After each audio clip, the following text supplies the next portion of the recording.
Welcome to టీ10. నేను రేవతి.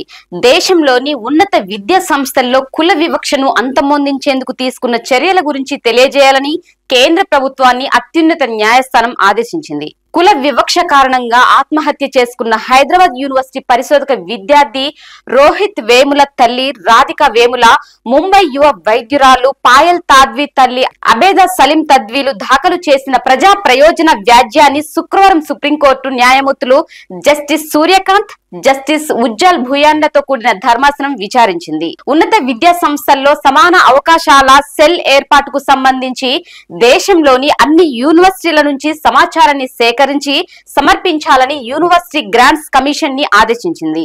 దీంతో పాటు కుల వివక్షకు సంబంధించి ఇప్పటి వరకు ఎన్ని ఫిర్యాదులు వచ్చాయని, ఆ ఫిర్యాదులపై ఎలాంటి చర్యలు తీసుకున్నారో తెలియజేయాలని కూడా సుప్రీం ధర్మాసనం ఆదేశించింది.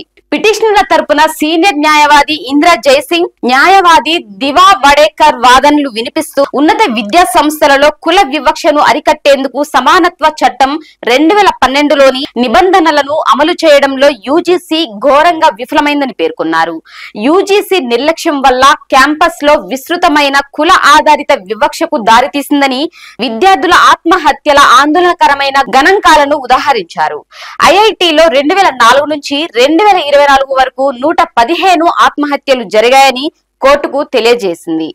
దేశవ్యాప్తంగా ఉన్న మొత్తం 820 విశ్వవిద్యాలయాలలో ఎన్ని సమాన అవకాశాలు సెల్ ను సెటప్ చేశాయా, ఏర్పాటు చేస్తే ఈ కేసుల పరిస్థితి ఏంటి, 2012 నిబంధనలను అమలుకు సంబంధించి యూజీసీ పర్యవేక్షణ ఏమిటి అని ప్రశ్నించారు.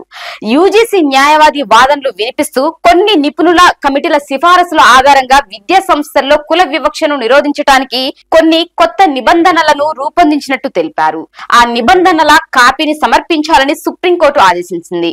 సున్నితమైన అంశాన్ని క్రమ పద్ధతిలో పరిష్కరించాలని నొక్కి చెప్పారు. 4 వారాల్లో కౌంటర్ దాఖలు చేయాలని కేంద్ర ప్రభుత్వాన్ని సుప్రీంకోర్టు ఆదేశించింది. కేసు విచారణను 4 వారాలకు వాయిదా వేసింది. దీనిపై మీ కామెంట్ తెలియచేయండి. ఇది ఇవాల్టి న్యూస్. చూస్తూనే ఉండండి టీ10.